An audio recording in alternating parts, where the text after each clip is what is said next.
अमेठी रायबरेली सीटों को लेकर कांग्रेस को आखिर बैकफुट पर आना पड़ा। आखिर ये पार्टी कब तक इन सीटों पर पर्दा डाले रही थी। इन सीटों पर तमाम तरह की अटकलें मीडिया में चलती रही। कांग्रेस में लगातार चिंतन, मनन और मंथन होता रहा और फिर सामने आ गई फैसले की घड़ी।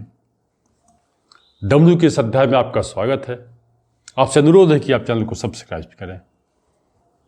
चुनाव की घोषणा के साथ ही भारत के सबसे बड़े राज्य उत्तर प्रदेश में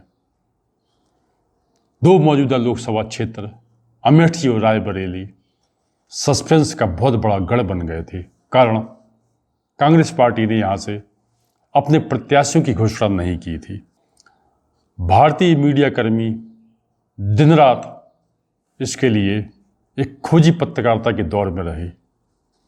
मीडिया कर्मी कांग्रेस दफ्तर से लेकर कांग्रेस नेताओं की जनसभाओं तक पहुंचकर अंदर की खबरें बाहर निकालने के लिए रतजागा तक करते रहे।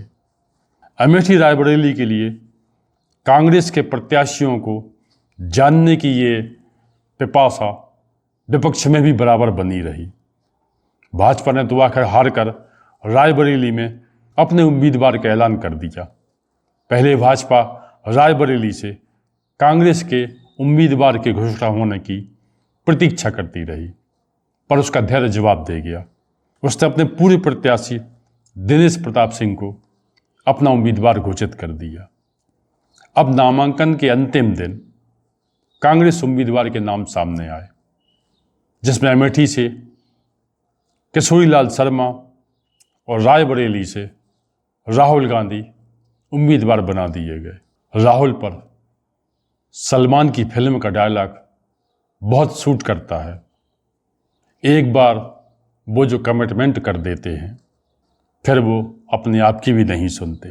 दरअसल 2019 में अमेठी में हारने पर राहुल ने अपने आप से एक कमिटमेंट किया था कि वो लौटकर फिर कभी नहीं आएंगे अमेठी, खास तौर पर चुनाव लड़ने के लिए।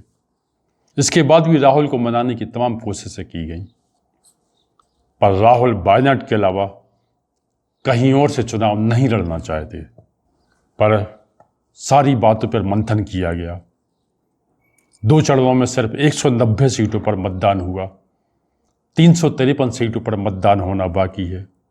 उत्तर प्रदेश में कांग्रेस के बड़े पार्टनर समाजवादी पार्टी के राष्ट्रीय अध्यक्ष अखिलेश यादव अपनी पूर्व सीट कन्नौज से लोकसभा चुनाव में कूद गए और दिल्ली की सत्ता का रास्ता उत्तर प्रदेश से जाता है और भाजपा जैसी पार्टी से मुख्य मुकाबला है। राहुल को ये सब समझाया गया, अखिलेश ने जोर लगाया और राहुल रायबरेली से चुनाव लड़ने के लिए तैयार हो गए। पर अमेठी पर उनकी अड़ी जीत गई। प्रियंका को अभी wait and watch then action की कंडीशन में रखा गया है। इस सब के बाद भी ये लड़ाई इतनी आसान भी नहीं है और मुश्किल भी नहीं है।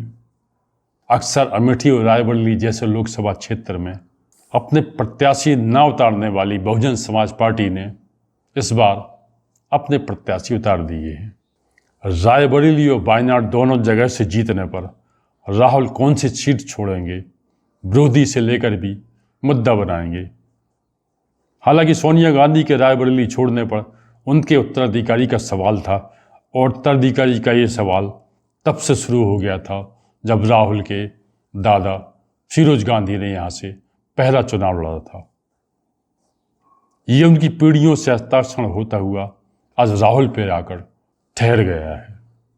भाजपा की तरह से हमले तो शुरू ही हो गए। मोदी ने कहा राहुल से कि वो वायनाड से डर कर भाग रहे हैं और बेहतर है कि वो डरे नहीं और भागे नहीं। दरअसल राहुल अपनी सभाओं में डरने और भागने की बात करते रहे हैं। अमित शाह से लेकर स्मृति ईरानी तक तमाम बीजेपी के नेता राहुल पर हमले करने में जुट गए हैं। मीडिया वालों की कुछ अटकलों पर विराम लग गया है, पर नई अटकलें चालू हो रही हैं। उनमें से एक ये अटकल पे ज़्यादा लोगों का ध्यान है कि राहुल वायनाड और रायबरेली से जीतने पर रायबरेली सीट छोड़ देंगे, तब यहाँ से प्रियंका गांधी को उम्मीदवार बनाकर और जिताकर उन्हें राजनीति में प्रवेश दिलाया जाएगा। तो आज के लिए इतना ही।